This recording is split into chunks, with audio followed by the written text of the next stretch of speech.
ఆరోగ్యాభిలాషులందరికీ కూడా నమస్కారం అండి. ఈరోజు ఒక మంచి విషయాన్ని తెలుసుకోవడం, అది చాలామంది తల్లిదండ్రులను ఏదిస్తున్నటువంటి ప్రశ్న. పిల్లలు సరిగ్గా అన్నం తినరు, ఏడిపిస్తూ ఉంటారు. దీనికి కారణాలు ఏంటంటే 2 కారణాలు మనకు కనపడుతుంటాయండి.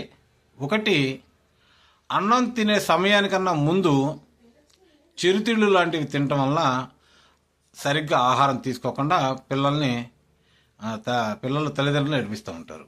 లేదా నిజంగానే వాళ్ళకి కొన్ని సమస్యల వల్ల ఆహారం సరిగ్గా తీసుకోరు.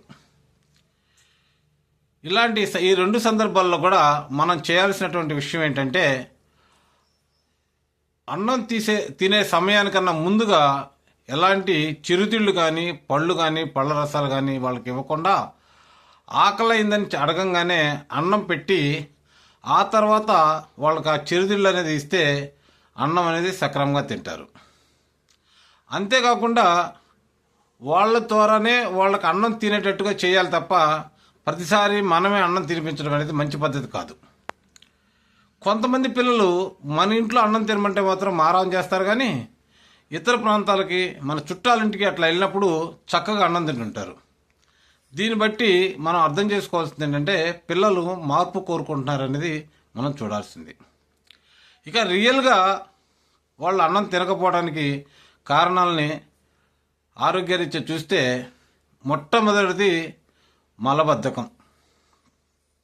చాలామంది పిల్లల్లో నీరు తక్కువ తాగి విరోచనం సక్రమంగా కాక మలబద్ధకం పెరిగి మలం పొద్దున్నే రిలీజ్ కాక పొట్ట నిండుగా ఉండటంతో అన్నం తినకపోవడం అనేది జరుగుతూ ఉంటుంది.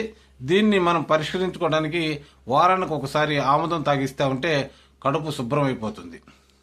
అలా కాకుండా కొంతమందికి తల్లిదండ్రులు టైం లేక మంచి ఆహారం ప్లేస్లో బాగా అన్నాన్ని వేపుడు చేసి పులిహోరలాగా లేకపోతే ఫ్రైలు అనేది వేసి పెడుతూ ఉన్నారు. దీనివల్ల శరీరం వేడెక్కి వాళ్ళకి విరోచనం కాక వాళ్ళు అన్నం కూడా తగ్గుతూ ఉన్నారు. ఇలాంటి సందర్భాల్లో పొట్టలో నులిపురుగులు కూడా పెరిగే అవకాశం ఉంటుంది. కాబట్టి దానికి వాయువిడంగాలు, బెల్లం కలిపి పెడతా ఉంటే ఆ సమస్య కూడా పోతుంది.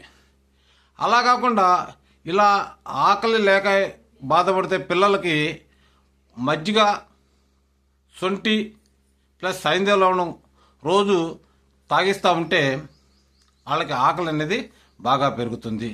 అలాగే మిరియాలు, సైంధవ లవణం, బెల్లం ఈ 3 కూడా కలిపి వాళ్ళకి తినిపిస్తూ ఉంటే.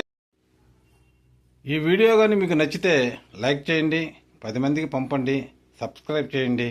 ధన్యవాదాలు. సుబ్బారావు అవ్వారు.